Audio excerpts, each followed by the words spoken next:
Amin.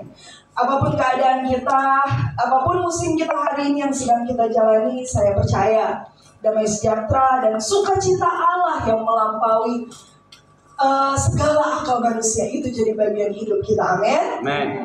Puji Tuhan. Dan hari ini kita benar-benar siap untuk belajar firman Tuhan. Ini kali yang pertama saya datang di tempat ini. Terima kasih untuk Gembala, kemudian Kori dan seluruh staf yang memberikan saya kesempatan untuk saya bisa sharing di tempat ini. Dan pertama-tama perkenalkan, nama saya Eunike Luluang. Tadi sudah diperkenalkan ya.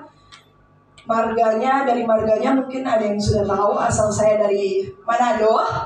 Ya, asal saya dari Manado dan kurang lebih 5 tahun setelah saya pelayanan dari Bangka, saya sudah melayani di Bekasi di GBI NLC Kemang Pratama.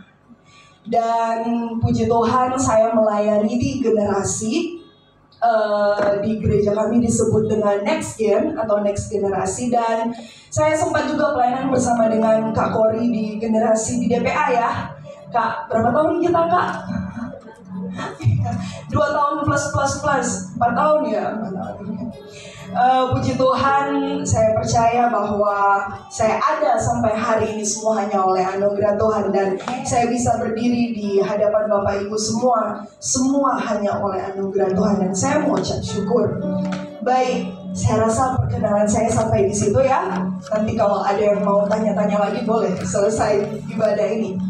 Puji Tuhan, hari ini kita mau sama-sama belajar kebenaran firman Tuhan. Bapak Ibu, saya beri tema Jehovah Nisi. Boleh ditampilkan?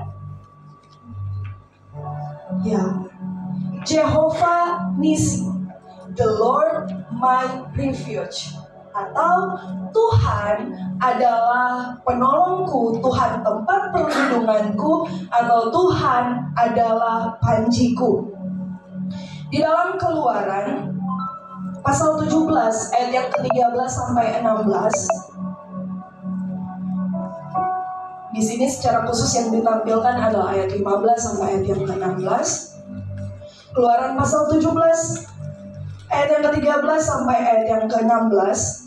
Nama atau gelar Allah ini pertama kali disebutkan oleh Musa ketika Musa membangun sebuah altar atau mesbah di Rafidim sebagai ucapan syukur karena Tuhan yang menjadi panji baginya, yang menjadi kemenangan baginya, dan bangsa Israel kala itu yang memberikan kemenangan kepada Yosua, kemudian pasukannya ketika mereka harus menghadapi orang atau bangsa Amalek. Jadi pertama kalinya nama ini disebut Tuhan sebagai panji, Tuhan sebagai penolong, Tuhan sebagai pembebas, itu pertama kali disebutkan oleh Musa ketika dia mendirikan altar atau mesbah sebagai tanda ucapan syukurnya karena Tuhan sudah membebaskan bangsa Israel pada saat itu. Seberapa dari kita yang pernah merasakan pertolongan Tuhan, pernah merasakan pembelaan Tuhan? Boleh lambaikan tangannya. Saya rasa kalau berbicara tentang pertolongan Tuhan, kalau berbicara tentang kebaikan Tuhan, itu kita alami setiap hari ya Bapak Ibu ya. Amen. Setiap hari kita alami. Dan kalaupun mungkin ada di antara kita yang merasa atau sepertinya saya belum mengalami pertolongan Tuhan, karena saya berdoa sama Tuhan, saya meminta sama Tuhan, Tuhan tolong saya, Tuhan tolong perekonomian keluarga saya, Tuhan tolong sembuhkan saya, Tuhan tolong, saya cuma minta satu aja Tuhan kasih dong. Tapi sampai sekarang Tuhan belum kasih ke kita. Sampai sekarang mungkin belum ada jawabannya. Sampai sekarang mungkin kita masih sangat bergumul. Bahkan mungkin kita ada di keadaan di mana kita bertanya-tanya, Tuhan benar gak sih Tuhan sayang sama saya? Sepertinya Tuhan lebih sayang tetangga saya tuh. Oh, sepertinya Tuhan lebih sayang. Mungkin kita lihat kiri kanan kita, dia hidupnya berhasil, dia hidupnya sepertinya diberkati Tuhan. Sepertinya Tuhan lebih sayang kepada dia. Saya dianaktirikan. Mungkin ada di antara kita yang merasakan hal yang demikian juga. Hari ini kita mau sama-sama belajar bahwa ternyata di dalam kehidupan kita harus benar-benar mengenal dan mengalami Dia sebagai Jehovah Nisi dalam kehidupan kita. Oh ya, mungkin kita sudah pernah mengalaminya, tapi kalau hari ini kita belum alami, kita langsung jadi bersungut-sungut kepada Tuhan. Kita langsung mengeluh sama Tuhan. Kita marah sama Tuhan. Tuhan kok kayaknya belum ada sih pertolongan.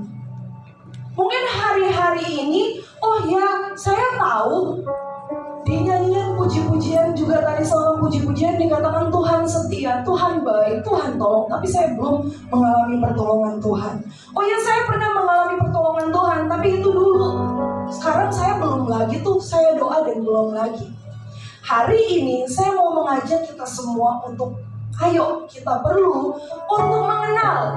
Dan gak cuma kenal, tapi mengalami Dia sebagai Tuhan Jehovah Nisi dalam kehidupan kita.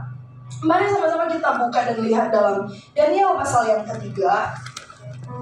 Di sini kita akan melihat bagaimana Sadrak, Mesak, dan Abednego mengenal dan mengalami Tuhan sebagai Jehovah Nisi dalam kehidupan mereka.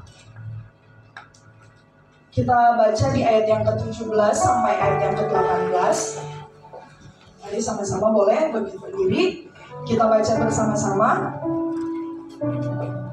Sudah dapat semua Bapak Ibu? Oke. Kita baca 2, 3. Jika melepaskan kami, maka Ia akan melepaskan kami dari perapian yang menyala-nyala itu dan dari dalam tanganmu ya Raja. Tetapi seandainya tidak, hendaklah Tuanku mengetahui ya Raja, bahwa kami tidak akan memuja dewa-dewa Tuanku dan tidak akan menyembah patung emas yang Tuanku dirikan itu. Terima kasih Bapak Ibu, silakan duduk. Amin buat kebenaran firman Tuhan. Ketika membaca ini, mungkin di pikiran kita sudah ada gambarannya ya, karena kita sering mendengar, membaca tentang kisah Sadrak, Mesak, dan Abednego ini. Tetapi di sini saya akan secara khusus membagikan kepada kita bagaimana Sadrak, Mesak, dan Abednego bisa mengenal dan mengalami Tuhan sebagai Jehovah Nisi dalam kehidupan mereka, dan itu benar-benar terlihat. Nah, kita semua tahu kisahnya. Ketika Sadrak, Mesak, dan Abednego ini tidak mau menyembah patung yang dibuat oleh Nebukadnezar, maka kemudian mereka dihukum. Karena apa? Orang-orang yang tidak mau menyembah patung itu dianggap sebagai pemberontak dan tidak nurut kepada raja. Karena itu Sadrak, Mesak, dan Abednego pada saat itu mereka langsung mau dihukum untuk dilemparkan kepada perapian yang menyala-nyala. Dan Bapak Ibu, kita tahu bahwa bahkan detik-detik terakhir pun mereka masih ditanya, apakah kamu mau menyembah kepada patung tersebut? Dan mereka tetap menjawab, tidak. Di sini, jika Allah yang kami puja sanggup melepaskan kami, wow, Allah yang kami puja sanggup melepaskan kami, maka Ia akan melepaskan kami dari perapian yang menyala-nyala itu. Sanggup dalam arti kata juga mau melepaskan kami dari perapian yang menyala-nyala itu, maka Dia akan melepaskan kami. Di sini terlihat bagaimana Sadrak, Mesak, dan Abednego mengenal Allahnya, mengenal Allah yang disembah. Oh ya, Tuhan itu sanggup kok, mau kok, kalau memang Dia mau, Dia sanggup untuk bisa melepaskan kami dari perapian yang menyala-nyala itu dan dari dalam tangannya Raja Nebukadnezar. Tetapi pengenalannya ini Bapak Ibu kalau kita perhatikan sangat-sangat dalam. Tetapi seandainya tidak, hendaklah Tuanku mengetahui ya Raja bahwa kami tidak akan memuja dewa Tuanku. Ya Tuhan bisa tolong, Tuhan sanggup tolong. Tapi kalaupun tidak, kalaupun enggak, kami tetap tidak akan menyembah dewa Tuanku. Kami tidak akan menyembah patung emas yang Tuanku dirikan itu. Sadrak, Mesak, dan Abednego mengenal Allah mereka. Bahwa Allah mereka sanggup, iya. Tapi walaupun Allah belum menyelamatkan mereka, belum melepaskan mereka dari perapian yang menyala-nyala itu, mereka tidak akan ingkar dari Allah. Karena mereka tahu Allah yang mereka itu sanggup. Tapi kalaupun tidak, ya berarti memang Dia izinkan mereka untuk bisa masuk ke dalam perapian yang menyala-nyala itu. Iman yang besar, kepercayaan yang besar dari Sadrak, Mesak, dan Abednego di sini bisa kita lihat dengan sangat-sangat jelas. Dan makanya Bapak Ibu, di ayat yang ke-19 sampai ayat yang ke-27, kita melihat bagaimana Allah bekerja dan menyatakan dirinya sebagai Jehovah Nisi. Sehingga apa? Sehingga Sadrak, Mesak, dan Abednego bukan hanya mengenal saja, bukan hanya tahu saja, bukan hanya mungkin dengar saja, tetapi mereka mengalami Allah sebagai Jehovah Nisi dalam kehidupan mereka. Ketika kita belajar dari sini, dari dalam Daniel 3 ayat yang ke-19 sampai ayat yang ke-27 sini, maka kita akan menemukan Bapak Ibu bahwa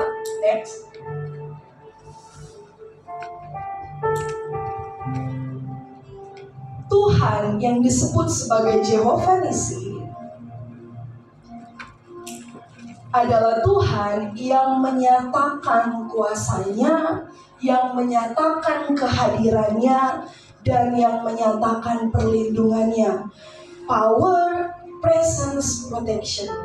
Jadi ketika Dia disebut sebagai Jehovah Nisi dalam kehidupan kita, maka itu artinya Dia menyatakan kuasanya, Dia menyatakan kehadirannya, dan kemudian Dia menyatakan apa?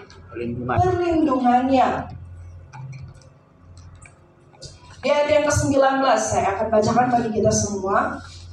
Maka meluaplah kegeraman Nebukadnezar, air mukanya berubah terhadap Sadrak, Mesak, dan Abednego. Lalu diperintahkannya supaya perapian itu dibuat berapa kali?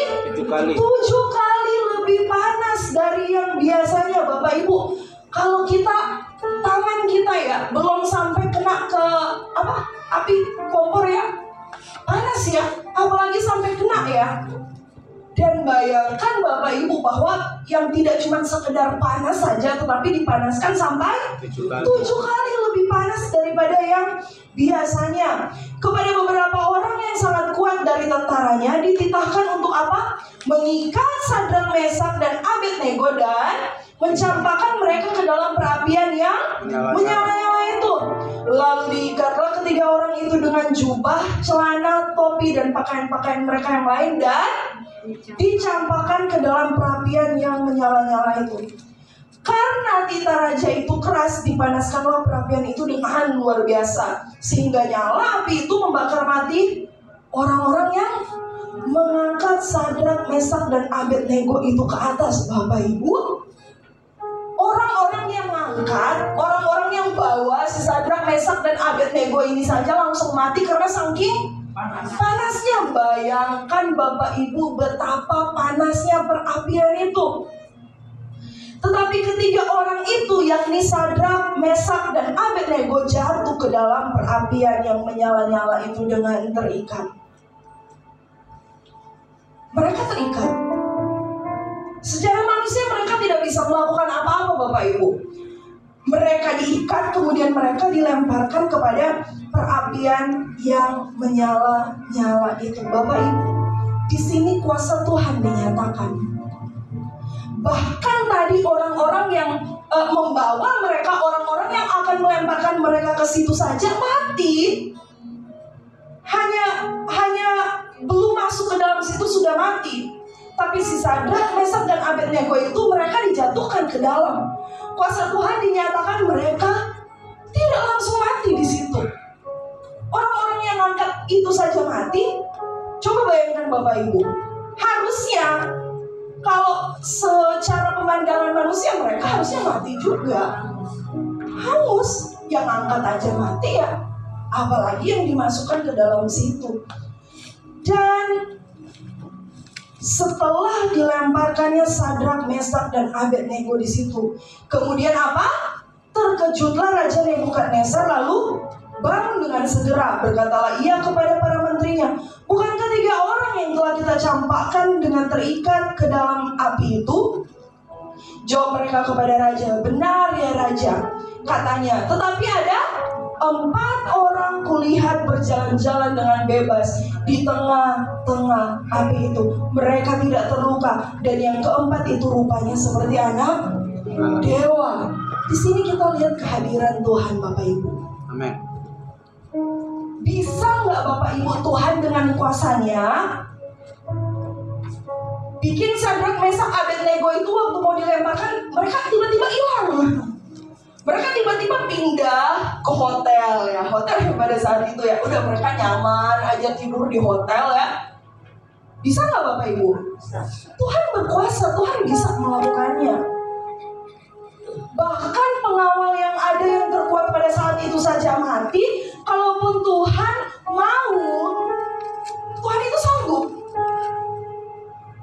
Bisa saja Tuhan langsung lemparkan mereka ke samping, jadi mereka tidak jadi masuk ke dalam perapian itu. Tetapi Tuhan izinkan Sadrak, Mesak, dan Abednego masuk dalam perapian itu. Kenapa Bapak Ibu? Karena Tuhan mau menyatakan kehadirannya di tengah-tengah mereka. Di situ Nebukadnezar bilang bahwa tidak hanya 3 orang saja, tetapi 4 orang. Allah hadir. Allah ada di tengah-tengah Sadrak, Mesak, dan Abednego. Terkadang Bapak Ibu, ketika kita diperhadapkan dengan masalah, ketika kita diperhadapkan dengan pergumulan, secara manusia kita mau instan saja ya, selesai masalahnya. Kalau Tuhan tolong, harusnya Tuhan langsung saja selesaikan masalah ini. Kalau Tuhan tolong, harusnya saya gak harus dong ngejalanin masalah ini. Tetapi bayangkan Bapak Ibu, kalau mungkin kita tidak melewati masalah itu, kita tidak akan belajar. Terkadang Tuhan izinkan masalah kita hadapi, masalah kita lewati, karena Dia mau menyatakan kehadirannya. Karena Dia mau kita mengenal Dia, bukan hanya sebagai ya Allah yang berkuasa, yang bisa memberikan kepada kita segala sesuatu, yang bisa menjadikan apapun. Tetapi Dia mau juga kita merasakan kehadirannya. Dan ketika kita merasakan kehadirannya, maka di situ kita akan semakin dekat dengan Dia. Amin. Kadang kalau enggak diperhadapkan dengan masalah, kalau enggak diperhadapkan dengan pergumulan, kita mana ingat Tuhan sih Bapak Ibu? Ya Pak ya. Ya. Tapi memang Tuhan itu baik, sangat-sangat baik. Dia itu enggak pernah mau kita jauh dari Dia. Jadi kalau mungkin Dia izinkan masalah pergumulan terjadi dalam kehidupan kita, kalaupun kita harus masuk ke dalam perapian yang menyala-nyala itu, yang secara manusia kita tidak akan bisa keluar, yang secara manusia kita tidak akan bebas. Tapi ketika kita ada di situ, janji Tuhan, Tuhan hadir beserta kita. Amin. Tidak peduli apapun masalah kita, apapun musim kehidupan kita, Dia janji Dia beserta kita. Orang lain ninggalin kita, orang lain mungkin langsung tidak mau dekat lagi sama kita, tapi Tuhan hadir, Tuhan beserta dengan kita. Amin. Jadi Bapak Ibu, seharusnya mungkin ketika ada masalah, ada pergumulan, Tuhan bukan kehendak, tapi kehendak Tuhan yang jadi. Tuhan, kalau memang Tuhan izinkan masalah ini terjadi, saya percaya Tuhan hadir, Tuhan ada bersama-sama dengan saya. Amin.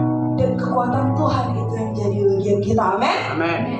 Kemudian Bapak Ibu, berbicara tentang Tuhan sebagai Jehovah Nisi dalam kehidupan kita, maka itu artinya ada protection, ada perlindungannya Tuhan. Kita lihat Lalu Nebukadnezar mendekati pintu perapian yang menyala-nyala itu, berkatalah ia, Sadrak, Mesak, dan Abednego, hamba-hamba Allah yang maha tinggi, apa? Keluarlah dan datanglah kemari. Lalu keluarlah Sadrak, Mesak, dan Abednego dari api itu. Dan para wakil raja, para penguasa, para bupati, dan para menteri raja datang berkumpul. Mereka melihat bahwa apa? Tubuh orang-orang ini tidak mempan oleh api itu, bahwa rambut di kepala mereka tidak hangus, jubah mereka tidak berubah apa-apa, bahkan bau kebakaran pun tidak. Wow, perlindungan Allah nyata dan luar biasa kepada umatnya, kepada orang yang mengasihi Dia. Secara manusia mungkin orang berkata, oh mereka sudah hangus di bawah, atau paling enggak waktu mereka naik baju mereka gosong. Tapi bau gosong pun itu dibilang tidak. Bapak Ibu, perlindungan Tuhan yang luar biasa, Dia sebagai Jehovah Nisi di dalam kehidupan kita, itu dinyatakan. Itu dinyatakan karena apa? Karena Dia begitu mengasihi kita. Tapi mungkin terkadang ya Bapak Ibu ya, kita berpikir, oh iya, perlindungan Tuhan itu dinyatakan. Kita berpikir dengan caranya kita, dengan pikirannya kita yang terbatas. Maksudnya apa? Oh, perlindungan Tuhan kan itu seharusnya saya tidak perlu melewati sakit ini. Padahal sebenarnya ada caranya Tuhan. Mungkin ketika kita mengalami yang namanya masalah, yang namanya pergumulan, Tuhan sengaja untuk apa? Untuk menghindarkan kita dari bencana yang lebih dalam daripada itu. Terkadang cara Tuhan bukan caranya kita, tapi cara Tuhan itu pasti yang terbaik. Amin. Cara Tuhan itu pasti yang luar biasa dalam kehidupan kita. Amin. Mungkin ketika mendengarkan hal ini, ini mah biasa. Tapi Bapak Ibu, ketika kita diperhadapkan dengan masalah, dengan pergumulan, apakah kita masih tetap mempercayai Dia sebagai Jehovah Nisi dalam kehidupan kita? Amin. Hari ini saya mau mengajak kita bahwa ketika kita mengenal Dia sebagai Jehovah Nisi dalam kehidupan kita, ada bagian kita, ada yang harus kita lakukan, atau ada yang harus kita kerjakan di dalam hidup kita. Selanjutnya,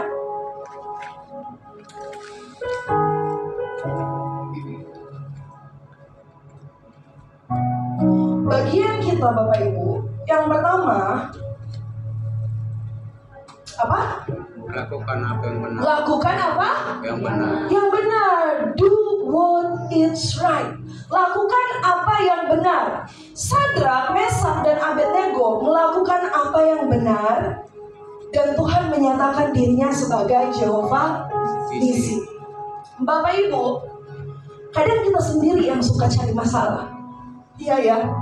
Kadang kita sendiri yang nakal. Kadang kita sendiri yang waktu udah kepepet baru cari Tuhan. Kadang kita sendiri yang sudah tahu harusnya tidak melakukan itu, tapi tetap kita lakukan. Dan ketika kita kena batunya, oh nangis sama Tuhan, Tuhan. Air matanya udah gak keluar dari mata lagi, tapi dari hidung, semuanya. Kita nangis sama Tuhan, padahal apa? Kita yang lakuin sendiri salah. Waktu kita terima konsekuensinya, kita nangis sama Tuhan. Tuhan, kenapa jadi begini?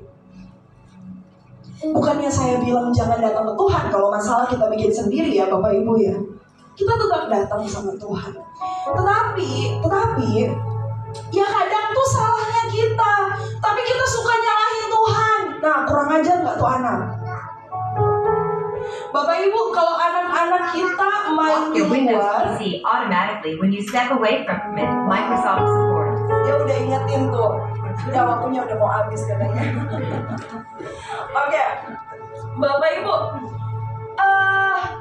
anak-anak kita mungkin waktu anak-anak kita sakit karena apa? Karena main hujan di luar rumah. Apa yang biasanya kita lakukan?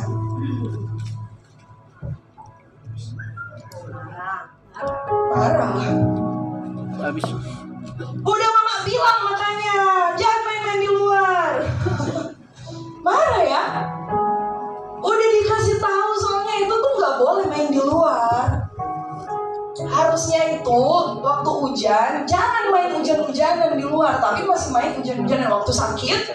Nah, tuh kan, udah mama bilang tadi, makanya jangan main di luar lagi. Pasti kita marah. Tapi habis itu dirawat, ya. Apa udah sakit gara-gara salah sendiri terus ya udah digeletekin aja di luar? Ada ibu-ibu yang seperti itu? Ya marah, kasih tahu itu nggak benar. Kasih tahu harusnya nggak boleh kayak gitu. Anak-anak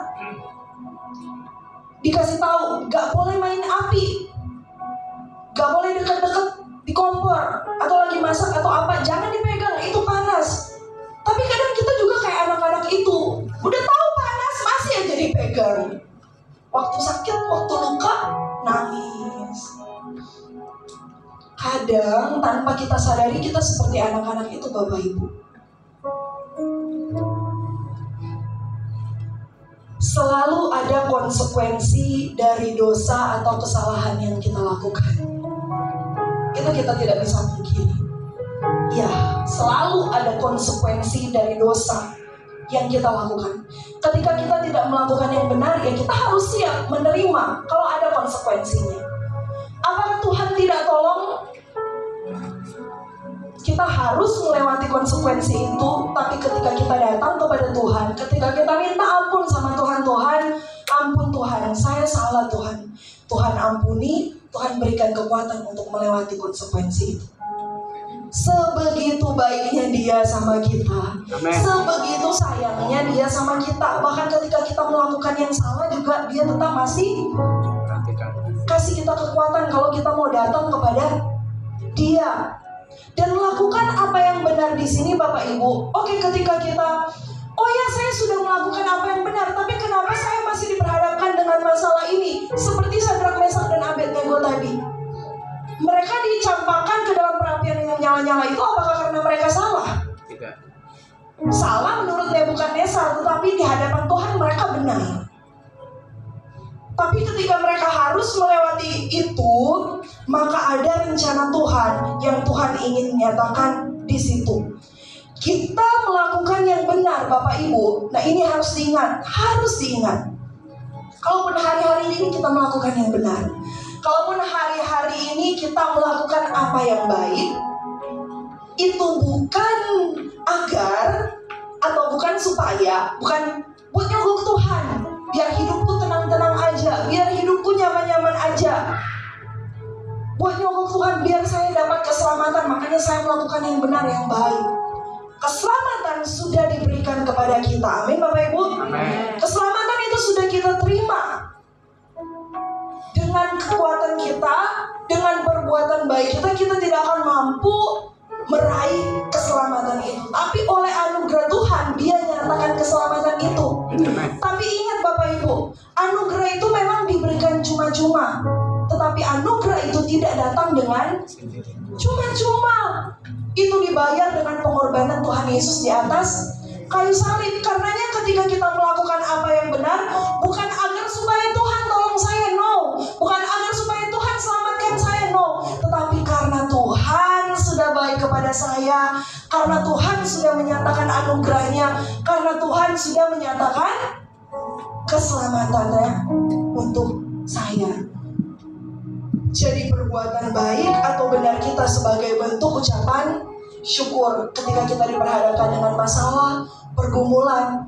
Percayalah bahwa Jehovah Nisi itu jadi bagian kita. Dia akan menyatakan kuasanya, Dia akan menyatakan kehadirannya, Dia akan menyatakan perlindungannya.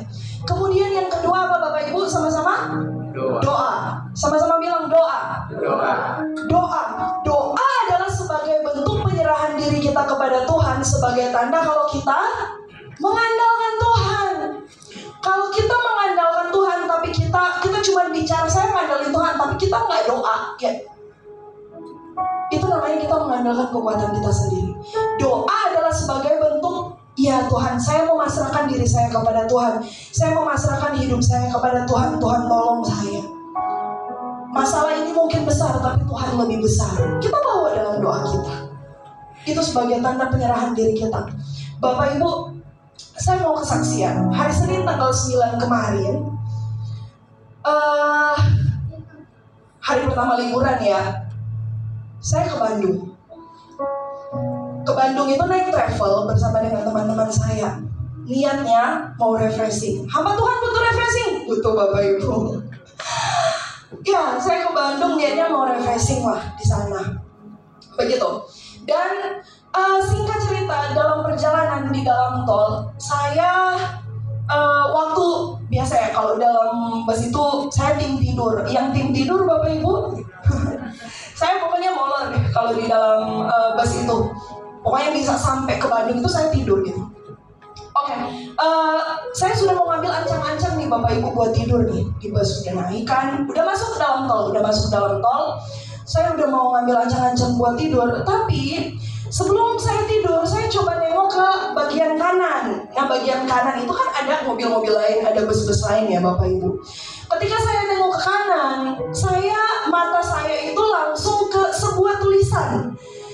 Tulisan apa Bapak Ibu yang saya lihat di situ? Waktu saya sudah mau nyenderin kepala, saya lihat jendela, doa. Tulisannya doa. Terus saya langsung, oh iya, saya tadi berdoa di perjalanan. Dan saya percaya hari ini kalau itu Roh Kudus yang mengingatkan. Jadi waktu melihat tulisan itu doa, di bawahnya ada tulisan Bapak Ibu, tapi tulisannya sangat kecil. Jadi saya tidak terbaca. Jadi saya cuma baca doanya saja. Saya langsung ambil sikap, ambil keputusan, oke, saya doa. Tidak ada salahnya doa. Tuhan, tolong saya di perjalanan, tolong supir yang mengendarakan bus ini, Tuhan tolong lindungi biar saya bisa sampai di tempat tujuan bersama dengan teman saya dengan selamat. Amin. Saya doa singkat Bapak Ibu. Kemudian ya saya tidur. Singkat cerita, saya sampai di Bandung. Kemudian teman saya ada yang menyusul juga mau ke Bandung gitu, tapi dia belakangan, dia naik mobil pribadi. Teman saya yang lainnya. Kemudian waktu ditanya udah di mana? Oh masih di ini nih, masih di tol nih, baru masuk. Oh macet banget, macet parah. Loh kok macet parah sih, orang tadi kita tuh lancar banget jalanannya, gak ada berhenti sama sekali, lancar banget jalanannya. Terus katanya apa Bapak Ibu? Ada kecelakaan yang mungkin Bapak Ibu dengar kemarin ya di jalan tol yang menewaskan beberapa orang bus. Kemudian saya langsung tersentak di situ. Saya langsung bilang bahwa, oh Tuhan, bisa jadi mungkin tadi bus yang kami tumpangi loh. Bisa jadi mungkin tadi saya yang ngalamin kecelakaan itu. Saya bukan bersyukur karena orang lain yang kena ya Bapak Ibu, bukan. Tapi saya bersyukur Tuhan ingatkan saya, dan ternyata Tuhan masih kasih kesempatan kepada saya. Roh Kudus yang mengingatkan untuk ayo doa. Perlindungan Tuhan itu nyata dalam hidup kita. Amin. Kalaupun kita harus melewati hal yang sulit, janjinya Dia tetap sertai kita. Tapi kita harus datang kepada Dia. Doa sebagai tanda penyerahan diri kita di hadapan Tuhan. Lewat doa kita, lewat permohonan kita, Tuhan bisa menyatakan dirinya sebagai Jehovah Nisi. Yang ketiga, yang terakhir, percaya. Bapak Ibu, percaya ketika kita sudah melakukan apa yang benar dan berdoa, benar-benar serahkan kepada Tuhan, maka Tuhan pasti akan menyertai kita. Tuhan pasti akan menyatakan dirinya sebagai Jehovah Nisi. Tapi kadang Bapak Ibu, kita itu sudah serahkan ke Tuhan, sudah kasih ke Tuhan, sudah doa sama Tuhan, tapi kita gak percaya. Misalnya ini aja, Tuhan, tolong ya Tuhan, saya mau jalan sebentar. Tuhan tolong ya Tuhan, masalah saya ini berat sekali Tuhan. Kalau Tuhan gak tolong, saya gak tahu deh saya harus ngapain. Tuhan kalau Tuhan gak tolong, Saya benar-benar nggak sanggup. Tapi abis doa itu kan, udah serahin ke Tuhan ya. Anggaplah Kak Kori Tuhan ya, itu aku aja itu doa, dah. Tapi di jalan, benar nggak ya Tuhan tolong? Benar nggak ya Tuhan kasih apa yang aku minta? Aduh, ntar deh. Aduh, coba deh kita cari cara lain, minta bantuan orang lain, pakai kekuatan kita sendiri, kita ambil lagi. Kadang kita suka gitu Bapak Ibu, kita udah serahkan ke Tuhan, lagi nih kita doa lagi, kita nggak dapat pertolongan dari yang mana-mana, tapi kita masih tetap nggak percaya, kita ambil lagi. Bapak Ibu, kalau kita percaya sama Tuhan, kita sudah kasih nih sama Tuhan. Dah buat Kak Kori, kita udah kasih, jangan diambil lagi. Kita udah doa, kita udah serahkan, percaya. Amin. Bagaimana Tuhan akan menyatakan dirinya sebagai Jehovah Nisi dalam kehidupan kita kalau kita tidak bisa mempercayainya secara utuh, mempercayainya secara total? Bagaimana dia akan menyatakan dirinya sebagai Jehovah Nisi kalau kita masih mengandalkan kekuatan kita sendiri? Kita masih mengandalkan kekuatan orang lain yang bisa diandalkan. Kita masih cari cara yang instan. Kita masih cari cara yang bikin kita buat mudah mendapatkan apa yang kita mau. Makanya jangan heran Bapak Ibu kalau mungkin sampai saat ini kita belum mengalami dia sebagai Jehovah Nisi. Karena kita kadang suka gak benar-benar percaya sama Tuhan. Hari ini sekali lagi saya mau mengajak kepada kita semua Bapak Ibu, mari kita mengenal dan mengalami Tuhan sebagai Jehovah Nisi dalam kehidupan kita. Amin. Amin. Bilang kiri kanannya, mari kenal dan alami Tuhan sebagai Jehovah Nisi. Mari kita alami Tuhan sebagai Tuhan. Saya rindu Bapak Ibu, kita tidak cuma hanya mendengar, kita tidak cuma hanya ya tahu saja, tapi kita benar-benar alami. Dan kalau pengenalan kita itu benar, pasti kita bisa alami.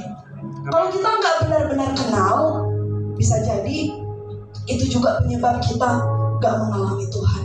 Kenali Tuhan kita, dia Jehovah Nisi dalam kehidupan kita, dan dia sanggup melakukan segala sesuatu dalam kehidupan kita. Amin Bapak Ibu.